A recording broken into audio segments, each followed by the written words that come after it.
Qardaş buyurur ki, səhih hədis hansı qaydalarla səhih sayılır və əhl-i-sünn alimləri bundan ixtilafa düşüblərmi? Yəni, cürbəcür rəylər varmı bu barədə, yoxsa hamısı yekdildir? Belə ümumən hədis əhlinin qəbul elədiyi budur ki, hədisin səhih olması üçün 5 dənə şərt var.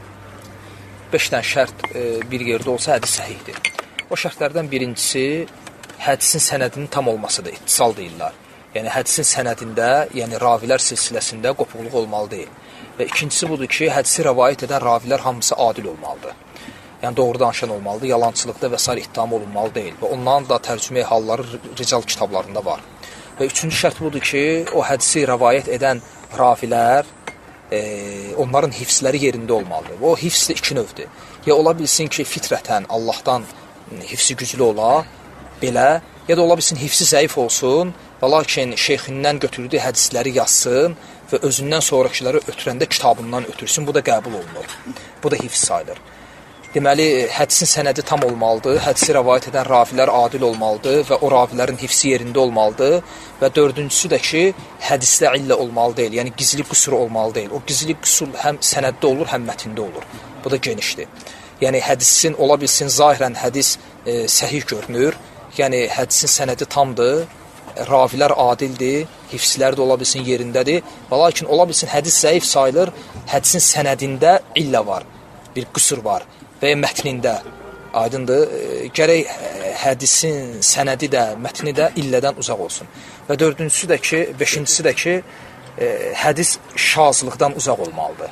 Yəni, şaz olmalı deyil hədis. Şaz hədis də, yəni adil ravinin,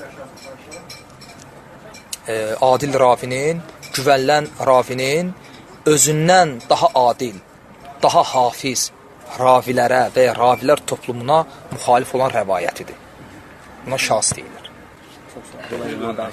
Hədisi danışılır.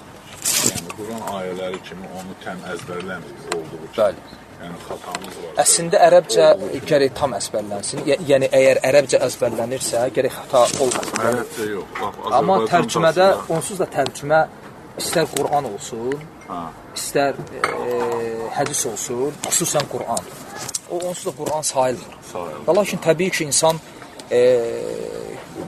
bacardığı qədər gərək riayət edə, ona hədis elmində deyirlər ki, məna ilə hədis rəvayəti, hətta ərəbcə belə. Məna ilə hədis rəvayəti olar və lakin şərtləri var. Aydındır. O tərcüməyə aid deyil, o ərəbcəyə aiddir. Tərcümədə də ki, təbii ki, maksimum şəkildə nə qədər düzgün əzbərləsən, nə qədər düzgün nəql etsən, o qədər də düzgün başa düşərsən. Çünki ola bilsin, orada elə bir şeyi dəyişərsən, düz oxumarsan, əgər sənə düz çatmaz, o hədisin mənasını dəyişər. İxlasla.com saytı tərəfindən təqdim olundu.